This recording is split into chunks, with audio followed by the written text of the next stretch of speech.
আপনি ফেসবুক প্রোফাইলে message button অপশানটি বন্ধ করলে কিভাবে আবার আপনি মেসেজ বাটন অপশানটি চালু করবেন দেখাবো। চ্যানেলে নতুন হলে প্লিজ সাবস্ক্রাইব করবেন এবং বেল বাটন বাজাবেন। আর ফেসবুক হলে ফলো এবং শেয়ার করবেন প্লিজ। ফার্স্ট আপনি ফেসবুক অফিসিয়াল অ্যাপসে ক্লিক করবেন। তারপর এখানে আপনি প্রোফাইল বা থ্রি ডট মেনুতে ক্লিক করবেন। তারপর আপনি একটু নিচের দিকে আসবেন। এইখানে আপনি সেটিং প্রাইভেসিতে ক্লিক করবেন। তারপর এখানে আপনি সেটিং অপশানে ক্লিক করবেন।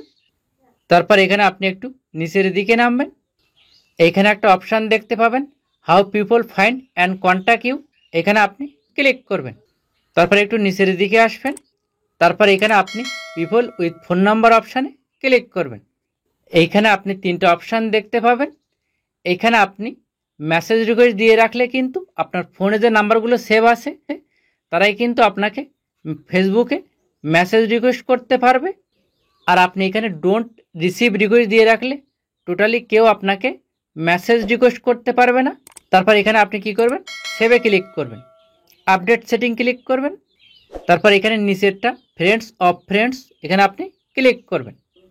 আপনার ফেসবুকের যে মিউচুয়াল ফ্রেন্ড আছে মানে বন্ধুরও বন্ধু আপনাকে মেসেজ করতে পারবে না। তারপর এখানে আপনি সেভে ক্লিক করবেন।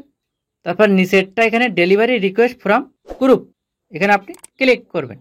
এখানে ডোন্ট রিসিভ রিকোয়েস্ট অপশানটি চালু করে রাখলে গ্রুপ থেকে আপনাকে সরাসরি কেউ মেসেজ করতে পারবে না। তারপর এখানে আপনি সেভে ক্লিক করবেন। তারপর এখানে নিচেরটা পেজেস ইউ ফলো, এইখানে আপনি ডোন্ট রিসিভ রিকোয়েস্ট অপশানটি চালু করে রাখলে কি হবে, আপনাকে যে ফেসবুকে ফলো করে সে আপনাকে মেসেজ করতে পারবে না। তারপর এখানে আপনি সেভে ক্লিক করবেন। আর এখানে আদার্স ওয়ান মেসেঞ্জার ওর ফেসবুক, এখানে আপনি ক্লিক করবেন। এইখানে আপনি ডোন্ট রিসিভ রিকোয়েস্ট অপশানটি চালু করে রাখলে টোটালি অপরিচিত লোক আপনাকে ফেসবুক বা মেসেঞ্জারে মেসেজ করতে পারবে না। তারপর এখানে আপনি সেভে ক্লিক করবেন। এই 5টি অপশান অফ করলে অপরিচিত লোক মেসেজ করতে পারবে না।